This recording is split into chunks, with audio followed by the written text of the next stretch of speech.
Super. First ಆಗಿ steering. ಗೊತ್ತಾ sir? Okay, ಇದು ಹಾರ್ನ್. ಗೊತ್ತಾ ಸರ್?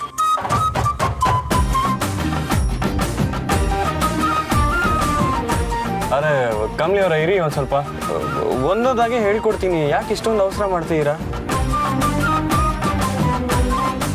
Okay sir.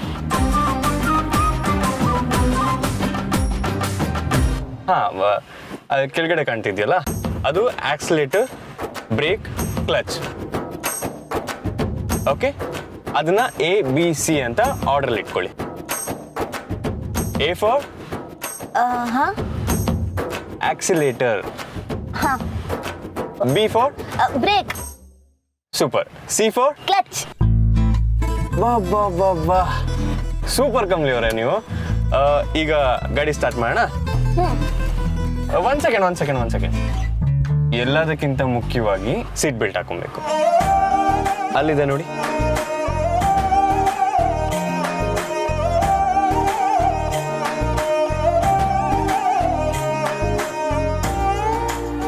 ಕ್ಲಚ್ ಹಿಡ್ಕೊಂಡು ಈಗ ಫಸ್ಟ್ ಗೇರ್ಗೆ ಹಾಕಿ.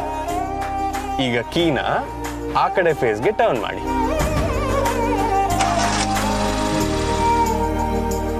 ಎಸ್,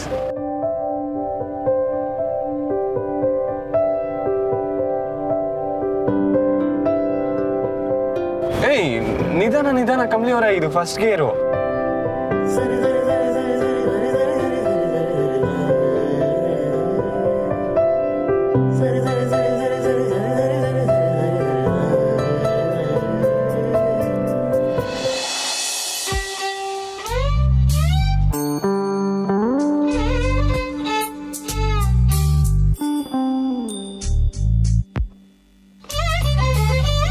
ಕಮಲಿ ಅವರ, ಸ್ಟೇರಿಂಗ್ ಏನು ಬೈಕ್ ಹ್ಯಾಂಡ್ಲ್ ತರ ವರ್ಕ್ ಆಗಲ್ಲ. 3 ಹೊತ್ತು ಅದ್ರ ಮೇಲೆ ಕೈ.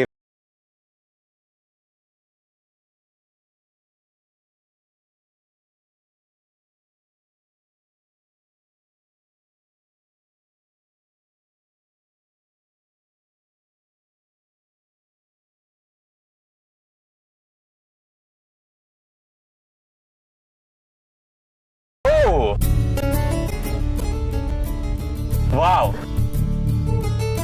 ವೆರಿ ಗುಡ್ ಕಮಲಿ ಅವರೇ, ಸೂಪರ್. ನೋಡಿ ಎಷ್ಟು ಚೆನ್ನಾಗಿ ಓಡಿಸಿದ್ರಿ.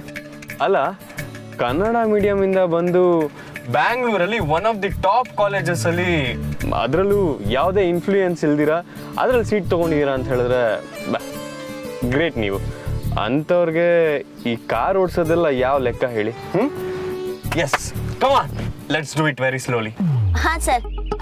Sir, ABC gear 1 2 3 4.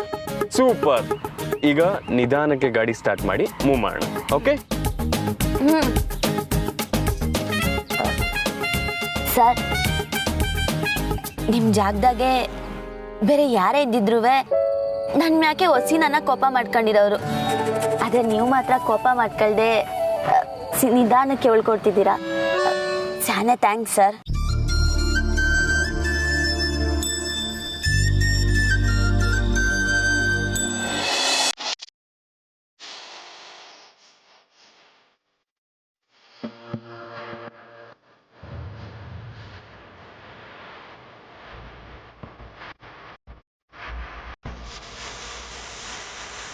ಈ ವಿಷಯನ ನನ್ನ ಮಾಮಗೆ ಹೇಳಿಲ್ಲ ಅಂದ್ರೆ ಎಲ್ಲ ಆಸ್ತಿನೂ ನಮ್ಮ ಕೈ ಬಿಟ್ಟು ಹೊಟ್ಟೋಗುತ್ತೆ.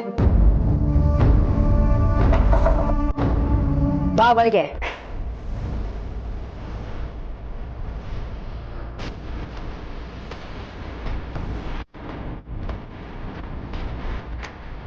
ಮಾಮ್, ಪಂಡಿಗದ್ ನಾನೇ ಅಂತ ನಿಮಗೆ ಗೊತ್ತಾಯ್ತಾ?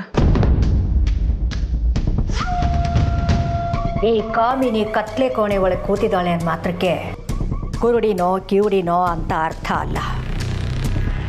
ಈ ಮನೆಗೆ ಯಾರ್ಯಾರು ಬರ್ತಾ ಇದ್ದಾರೆ, ಏನೇನು ಸುದ್ದಿ ತರ್ತಾ ಇದ್ದಾರೆ ಎಲ್ಲವೂ ನನಗೆ ಗೊತ್ತು.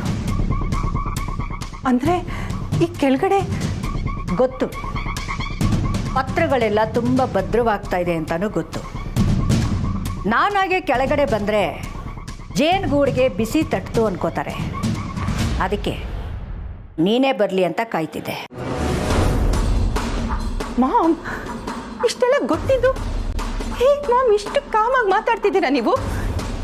ನನಗಂತೂ ಉಸಿರು ಬಿಗಿ ಹಿಡ್ದಾಗ ಆಗ್ತಿದೆ. ಆ ಹಳ್ಳಿ ಕುಕ್ಕು ಹೆಸರಿಗೆ ಎಲ್ಲ ಆಸ್ತಿನೂ ಬರಿಬೇಕು ಅಂತ ಪ್ಲಾನ್ ಮಾಡ್ತಿದ್ದಾರೆ ಮಾಮ್. ನಾವು ಹೇಗಾದ್ರೂ ಮಾಡಿ ಇದನ್ನು ತಡಿಲೇಬೇಕು ಮಾಮ್. ಈಗ ಬೇರೆ ಈ ಮನೇಲಿ ನಿಮ್ಮ ಮಾತನ್ನ ಯಾರು ಕೇಳಲ್ವಲ್ಲ. ಊರ್ಮಿ, ಜ್ಯೋತಿಷಿ ಮೂಗ ಆದರೆ ಅವನು ಅನ್ಕೊಂಡಿದ್ದು ನಡೀದೇ ಇರುತ್ತೇನೆ. ಈ ಕಾಮಿನಿ ಕಾಲಜ್ಞಾನಿ ಕಣೆ. ಏನು ನಡೆಯುತ್ತೆ ಅಂತ ಹೇಳ್ತೀನಿ, ಕೇಳಿಸ್ಕೊ. ನಮ್ಮ 3 ಜನದ ಕೈಯಿಂದನೂ ಅಧಿಕಾರ ಕಿತ್ಕೊಂಡಿದ್ದಾರೆ. ಇಡೀ ಆಸ್ತಿಯೆಲ್ಲ ಆ ಹಳ್ಳಿ ಬಿಕಾರಿ ಹೆಸರಿಗೆ ಬರೆಯೋದಕ್ಕೆ ಯೋಚನೆ ಮಾಡ್ತಿದ್ದಾರೆ. ಇದನ್ನೇನಾದರೂ ನೀನು ಚಂದ್ರು ಹತ್ರ ಕೇಳೋದಕ್ಕೆ ಹೋದರೆ ಅವನು ನಿನಗೆ ಡಿವೋರ್ಸೇ ಕೊಡ್ತೀನಿ ಅಂತ ಕೂಗಾಡ್ತಾನೆ. ಅದೇ ಆ ಗೌರಿ ಒಳಗಿಂದೊಳಗೆ ತನ್ನ ಕಾರ್ಯಗಳನ್ನು ಸಾಧನೆ ಮಾಡ್ಕೊಳ್ತಾಳೆ. ಇದೆಲ್ಲವೂ ಮೀರಿ ನಾವು ಸುಲಭವಾಗಿ ನಿರ್ಲಕ್ಷ್ಯ ಮಾಡ್ತಿರೋ ವಿಷಯ ಯಾವುದು ಗೊತ್ತಾ? ಯಾವುದು? ಅನಿಕಾ. ಅನಿಕಾನ? ಅವಳೇನು ಮಾಡೋಕ್ಕಾಗುತ್ತೆ ಮಾಮ್, ಪಾಪ. ಅದೇ ಪಾಪ ಅಂದ್ಯಲ್ಲ, ಅದೇ ಅದಕ್ಕಿಂತ ದೊಡ್ಡ ಆಯುಧ ಇನ್ನೇನಿದೆ ಹೇಳು? ಊರ್ಮಿ, ಚಂದ್ರು ನಿನ್ನ ಹತ್ರ ಎಷ್ಟೇ ಕಟುವಾಗಿ ನಡ್ಕೊಂಡ್ರು ಅನಿಕಾ ಅವನ ಮಗಳು ಅನ್ನೋ ಪ್ರೀತಿ ಚಂದ್ರುಗೆ 100% ಇದ್ದೇ ಇರುತ್ತೆ. ಅಂದಮೇಲೆ ಅನಿಕನಿಂದ ಪೂರ್ತಿ ಆಸ್ತಿ ಕಿತ್ಕೊಂಡು ಆ ಕೆಸರಿನ ಕಮಲಿಗೆ ಬರೆಯೋದಕ್ಕಾಗಲ್ಲ ಅಲ್ವಾ? ಆದರೆ ಮಾಮ್, ಈಗ ನಡೀತಿರೋದೇ ಬೇರೆ. ಅದನ್ನು ಬೇರೆ ಥರ ನಡೆಸೋದು ನಿನ್ನ ಕೈಯಲ್ಲಿದೆ. ಈ ಒಳ್ಳೆಯವ್ರಿಗೆ ಯಾವಾಗಲೂ ಒಂದು ಕಾಯಿಲೆ ಇರುತ್ತೆ ಊರ್ಮಿ. ಅದು ಧರ್ಮರಾಯನ ಕಾಲದಿಂದನೂ ಬಂದಿರೋದೆ. ನನ್ನ ಸುತ್ತಮುತ್ತ ಇರೋರು ಯಾರಿಗೂ ನನ್ನಿಂದ ಅನ್ಯಾಯ ಆಗಬಾರ್ದು ಅನ್ನೋ ಎಕ್ಸ್ಟ್ರಾ ಕಾಳಜಿ.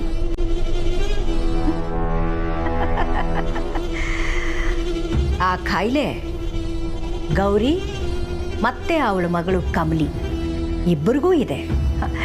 ಹಾ, ಅನೇಕಾಗಿ ಅನ್ಯಾಯ ಆಗ್ತಿದೆ ಅಂತ ನೀನು ಸ್ವಲ್ಪ ವಾಯ್ಸ್ ರೇಸ್ ಮಾಡಿದ್ರೆ ಅವರು ಖಂಡಿತ ನಿನಗೇ ಸಪೋರ್ಟ್ ಮಾಡ್ತಾರೆ. ನನಗೆ ಯಾಕೋ ಡೌಟ್ ಮಾಮ್. ಊರ್ಮಿ, ನಿನಗಿಂತ ಜೀವನ ಜಾಸ್ತಿ ನೋಡಿದವಳು ನಾನು ಹೇಳ್ದಷ್ಟು ಮಾಡು. ಅವ್ರ ಸಪೋರ್ಟ್ ತಗೊಂಡು ಅವ್ರ ಕಾಲಿನ ಬುಡಕ್ಕೆ ಹೇಗೆ ಹೊಡೆಯೋದು ಅಂತ ನಾನು ನಿನಗೆ ಹೇಳ್ಕೊಡ್ತೀನಿ.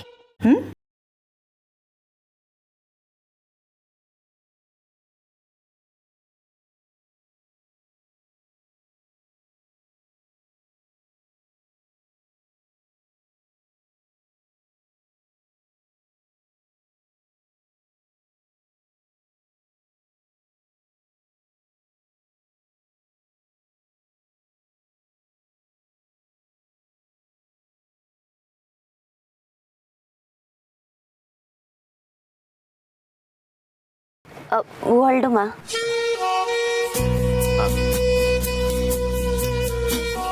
ಕ್ಲಚ್ ಹಿಡ್ಕೊಂಡು ಈಗ ಫಸ್ಟ್ ಗೇರ್ಗೆ ಹಾಕಿ. ಸ್ಲೋ ಆಗಿ ಕ್ಲಚ್ ಬಿಡಿ.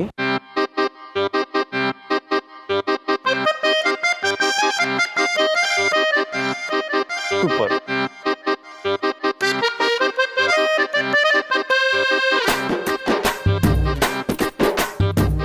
ಎಕ್ಸಲೇಟರ್ ಜೋರಾಗಿ ಹೋಗ್ಬೇಡಿ, ಮೆಲ್ಲಗೆ ಸ್ಲೋ. ಸ್ಟೇರಿಂಗ್ ಮೇಲೆ ಕೈ ಇಟ್ಕೊಳ್ಳಿ. ಸರ್, ನೀವು ತಾನೇ ಹೇಳಿದ್ದು ಇಟ್ಕೊಂಬೇಡಿ ಅಂತ. ಅರೆ ಕಮಲಿ ಅವರೇ, ಯಾವಾಗ್ಲೂ ಸ್ಟೇರಿಂಗ್ ಮೇಲೆ ಕೈ ಇಟ್ಕೊಂಬೇಡಿ ಅಂತ ನಾನು ಹೇಳಿದ್ದು. ಯಾರು ಅಡ್ಡ ಬಂದ್ರೆ ಬ್ಯಾಲೆನ್ಸ್ ಮಾಡೋದಕ್ಕೆ ಸ್ಟೇರಿಂಗ್ ಇಟ್ಕೊಳ್ಳೇಬೇಕು ತಾನೆ ನೀವು.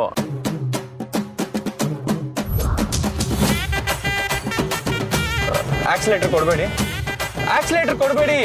ಅರೆ ಕ್ಲಚ್ ಹಿಡೀರಿ.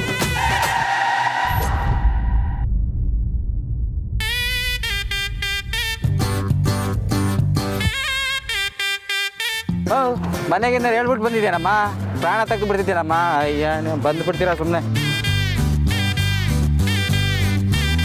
ಸರ್, ಏನ್ ಹೇಳಿದ್ರು? ನಿಮ್ಮನ್ನ ಮನೆಗೆ ಹೇಳ್ಬಿಟ್ಟು ಬಂದ್ರ ಅಂತ ಕೇಳ್ತಿದ್ದಾನೆ. ಹ್ಞೂ ಸರ್, ಅನ್ಪೂರ್ಣಮ್ಮಜ್ಜಿಗೆ ಅಪ್ಪ ಹಿಂಗೆ ಅವ ಹಿಂಗೆ ಎಲ್ರಿಗೂ ಹೇಳ್ಬಿಟ್ಟು ಬಂದೆ.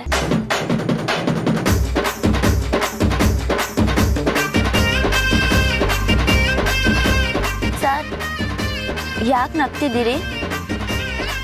ಏನೂ ಇಲ್ಲ. ನಿಮಗೆ ಸುಸ್ತಾಗಿದೆ ಅನ್ಸುತ್ತೆ, ಹೋಗಿ ಏನಾದ್ರು ತೊಗೊಂಬರ್ತೀನಿ. ಟೇಕ್ ಕೇರ್, ಹುಷಾರು.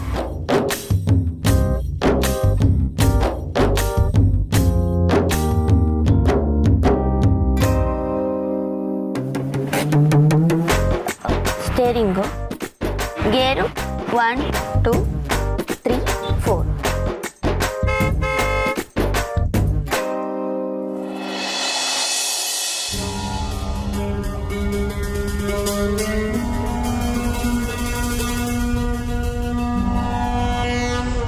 ರೋಹಿತ್ ಸರ್ ಅಲ್ವಾ?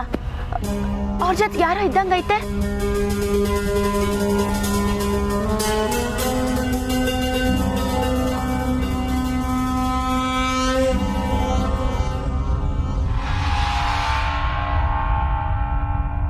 ಈಟೊತ್ನಾಗೆ ರೋಹಿತ್ ಸರ್ ಎಲ್ಗೋಯ್ತವ್ರೆ?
ಇಲ್ಲಿ ಬಂದು ಸಿಕ್ಕಾಕಬಿಟ್ನಲ್ಲ.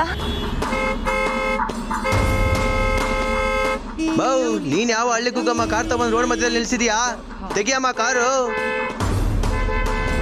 ಬೌ, ನಿನ್ಗೆ ಕೇಳ್ತಿರೋದು ಕಿವಿ ಕೇಳಿಸ್ತಿಲ್ವಾ? ಕ್ಷಮಿಸಿ ಅಣ್ಣ, ಕಾರ್ ಸ್ಟಾರ್ಟ್ ಆಯ್ತಿಲ್ಲ. ಗಾಡಿ ತಗಮ್ಮ. ದಯವಿಟ್ಟು ಕ್ಷಮಿಸಿ ಅಣ್ಣ.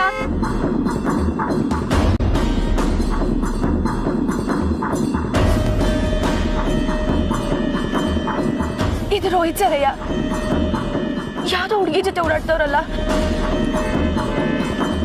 ಕಣ್ ಮುಂದೆನೆ ಕಾಣ್ತಿದ್ರು, ಏನು ಮಾಡಕ್ಕಾಯ್ತಿಲ್ಲ. ಗಾಡಿ ತಗಮ್ಮ.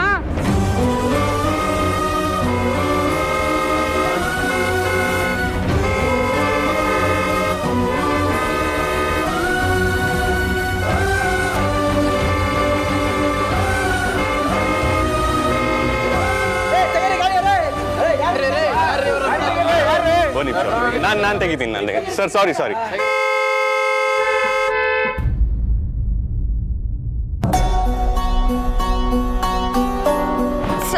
ಇಳಿ, ನಾನು ಗಾಡಿ ತೆಗಿತೀನಿ.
ಹಾಗಾದ್ರೆ ನಾನು ಕರ್ಕೊಂಡು ಹೋಗಿ, ನಾನು ಪಕ್ಕದಲ್ಲಿ ಇರ್ತೀನಿ ಸೇಫ್ಟಿಗೋಸ್ಕರ. ಆಗ ಈ ಥರದ್ದು ಏನೂ ಆಗಲ್ಲ. ಓಕೆ ರಿಷಿ ಸರ್, ನಿಮ್ಮ ಅಣ್ಣ ಎಲ್ಲ ಅವ್ರೆ? ರೋಹಿತ್ ಅಣ್ಣನ? ಹ್ಞೂ ಸರ್, ಅವ್ರಿವತ್ತು ಆಫೀಸ್ಗೆ ಹೋಗೋರಾ? ಹಾಂ ಹೌದು. ಯಾಕೆ ಕಮಲಿ ಅವರೇ, ರೋಹಿತ್ ಅಣ್ಣನ ಬಗ್ಗೆ ಯಾಕೆ ಹೇಳ್ತೀರಾ? ಅವ್ರಿಗೆ ಫೋನ್ ಮಾಡಿ ಕೇಳಿ ಸರ್ ಎಲ್ಲವ್ರೆ ಅಂತ. ಯಾಕೆ ಕಮಲಿ ಅವರೇ? ಪ್ಲೀಸ್ ಕೇಳಿ ಸರ್, ಈಗೆಲ್ಲವ್ರೆ ಅಂತ.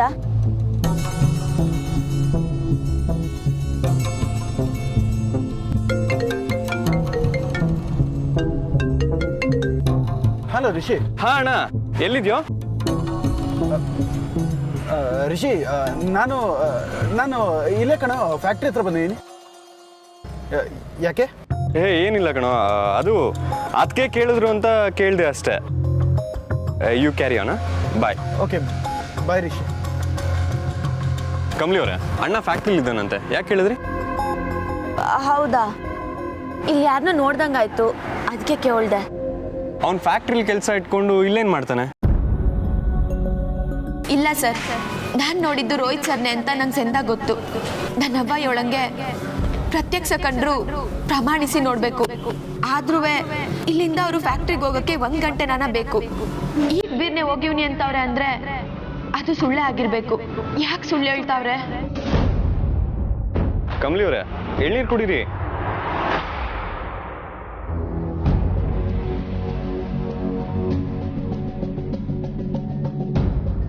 ಆ ಹುಡುಗಿ ಯಾರು ಅಂತ ಗೊತ್ತಾಗೋ ಗಂಟ ಇದನ್ನ ಸಾರ್ಗೂ ಹೇಳೋದು ಬೇಡ.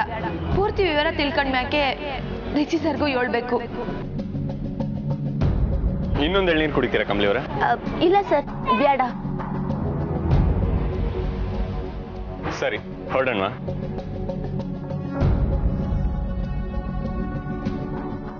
ಹೇಸಾಯ್ತಮ್ಮ?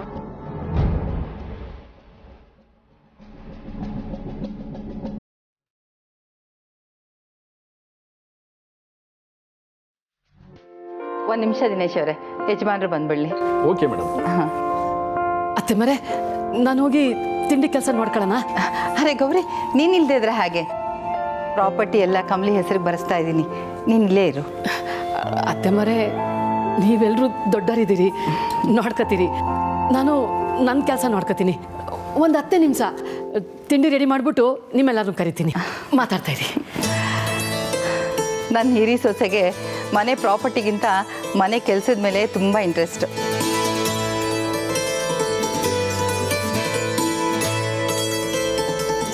ಹಲೋ ದಿನೇಶ್, ಸಾರಿ ಲೇಟ್ ಆಯಿತು. Hello sir. ಪರವಾಗಿಲ್ಲ ಸರ್, ನಿಮ್ಮನ್ನ ಹೀಗೆ ನೋಡೋದಕ್ಕೆ ತುಂಬಾನೇ ಖುಷಿ ಆಗ್ತಿದೆ. ಎಲ್ಲ ನನ್ನ ಮೊಮ್ಮಗಳಿಂದ. ಕೂತ್ಕೊಳ್ಳಿ. ಅದಕ್ಕೆ ಅಲ್ವೇ ನಿಮ್ಮ ಮೊಮ್ಮಗಳಿಗೆ ಒಳ್ಳೆ ಗಿಫ್ಟನ್ನೇ ಕೊಡ್ತಾ ಇದ್ದೀರಾ.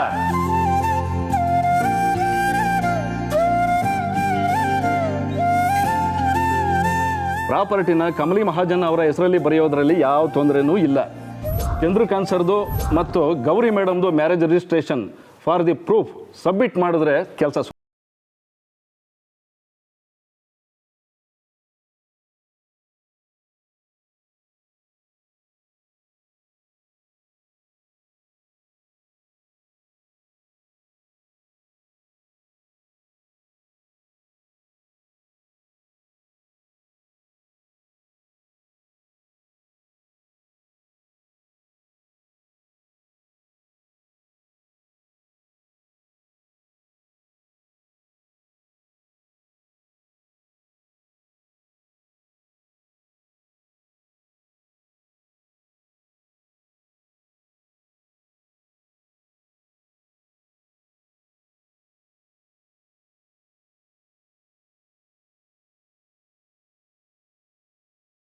ಶೋ, ಬರ್ತೀನಿ ಸರ್, ಬರ್ತೀನಿ ಮೇಡಮ್. ಹಾ, ನಿಂತ್ಕೊಳ್ಳಿ.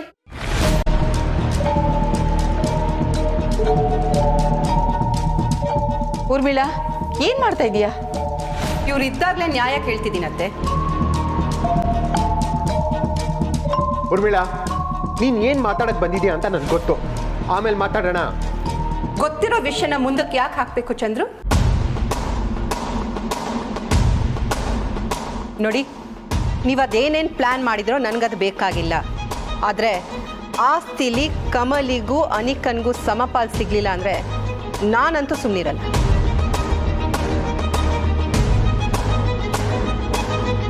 ಊರ್ಮಿಳಾ, ಇದನ್ನೆಲ್ಲ ಮಾತಾಡೋದಕ್ಕೆ ಇದು ಸಮಯ ಅಲ್ಲ.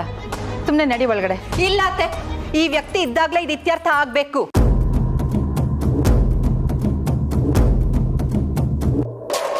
ಇಲ್ಲಿವರೆಗೂ ಕಮಲಿ ಮಹಾಜನ್ ಅಂತ ತಲೆ ಮೇಲೆ ಹೊತ್ಕೊಂಡು ತಿರ್ಗಾಡಿದ್ರೆ ನನ್ನ ಮಗಳು ಏನ್ ಅನ್ಯಾಯ ಮಾಡಿದಾಳತ್ತೆ?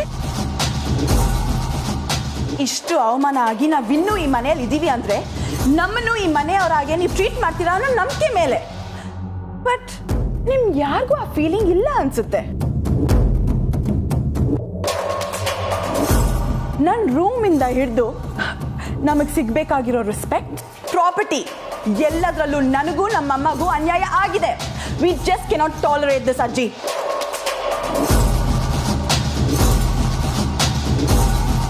ನಮ್ಮ ಬೇಬಿನೂ ಈ ಮನೆ ಮೊಮ್ಮಗಳು ಅಂದಮೇಲೆ ಆಸ್ತಿಲಿ ಅವಳಿಗೂ ಅರ್ಧ ಪಾಲು ಕೊಡಬೇಕು. ನೀವು ಬರ್ಕೊಡ್ಬೇಕು ಅತ್ತೆ.